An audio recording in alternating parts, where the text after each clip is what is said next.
ಮನೆಗಳಲ್ಲಿ ದೊಡ್ಡ ದೊಡ್ಡ ಕಟ್ಟೆಗಳು, ಆ ಕಟ್ಟೆಯಿಂದ ಈ ಕಟ್ಟೆಗೆ ಹಾರೋದು ಅಥವಾ ಮರಕೋತಿ ಆಟ ಆಡೋದು, ಈ ರೀತಿಯ ಅಪ್ಪ ಅಮ್ಮಗೆ ತಲೆನೋವು ಮಾಡುವಂತ ಕೆಲಸಗಳನ್ನೇ ನಾವು ಜಾಸ್ತಿ ಮಾಡ್ತಾ ಇದ್ದಿದ್ದು.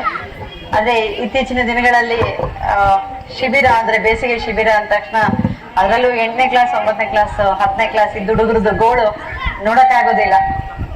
ಅವ್ರು 8ನೇ ಕ್ಲಾಸಿಗೆ ಬರ್ತಿದ್ದಂಗೆನೆ ಏನೋ IAS KS ಆಫೀಸರು ಅಥವಾ ಡಾಕ್ಟರ್ ಅವತ್ತೇ ಆಗ್ಬಿಡ್ಬೇಕು ಅನ್ನೋ ರೀತಿಯಲ್ಲಿ ಟ್ಯೂಷನ್ಗಳಿಗೆ ಹಾಕ್ಬಿಡ್ತಾರೆ. ಎಲ್ಲರಿಗೂ ಮಕ್ಕಳು 99%, 80% ಇಲ್ಲ 100% ಬೇಕು ಅನ್ನೋರೇ ಹೆಚ್ಚಿರ್ತಾರೆ. ಆದ್ರೆ ಈ ರೀತಿಯ ಬೇಸಿಗೆ ಶಿಬಿರಗಳು ಅಗತ್ಯ ಇದೆ. ಯಾಕಂದ್ರೆ ಮಕ್ಕಳು ಬೇರೆ ದಿನಗಳಲ್ಲಿ ಓದ್ತಾರೆ, ಸ್ಕೂಲ್ಗಳಿದ್ದಾಗ ಓದ್ತಾರೆ. ಅದನ್ನ ಬಿಟ್ಟು ಸಂಗೀತ ಆಗಿರ್ಬೋದು, ನೃತ್ಯ ಆಗಿರ್ಬೋದು, ಅಥವಾ ನಾಟಕಗಳಾಗಿರ್ಬೋದು, ಅಥವಾ ಕ್ರೀಡೆ ಆಗಿರ್ಬೋದು, ಅದರಲ್ಲೆಲ್ಲ ತೊಡಗಿಸ್ಕೋಬೇಕಂದ್ರೆ ಈ ತರ ಬೇಸಿಗೆ ಶಿಬಿರಗಳು ಆಗ್ಬೇಕು.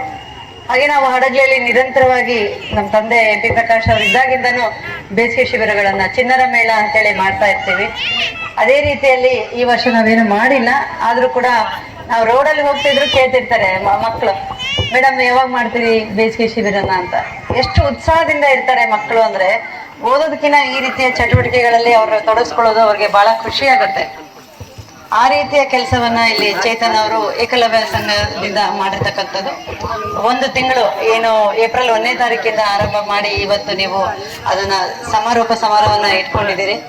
ಅದ್ರ ಜೊತೆಯಲ್ಲಿ ಮಕ್ಕಳ ಪ್ರತಿಭೆಯನ್ನ ನೀವು ಇವತ್ತು ಇಲ್ಲಿ ಪ್ರದರ್ಶನ ಮಾಡ್ತಾ ಇದ್ದೀರಿ. ನೀವೆಲ್ಲ ನನ್ನ ಮಾತು ಕೇಳೋದಕ್ಕಿಂತ ಹೆಚ್ಚು ನಿಮ್ಮ ಮಕ್ಕಳ ಕಲೆಯನ್ನ ನೋಡೋಕ್ಕಾಗಿ ಬಂದಿರೋದ್ರಿಂದ ಹೆಚ್ಚು ನಾನು ಏನು ಮಾತಾಡದೆ ನಿಮ್ಮ ಮಕ್ಕಳಿಗೆ ತಮ್ಮ ಪ್ರತಿಭೆಯನ್ನ ಪ್ರಸ್ತುತಪಡಿಸಕ್ಕೆ ಅವಕಾಶ ಮಾಡ್ಕೊಡ್ತೀನಿ.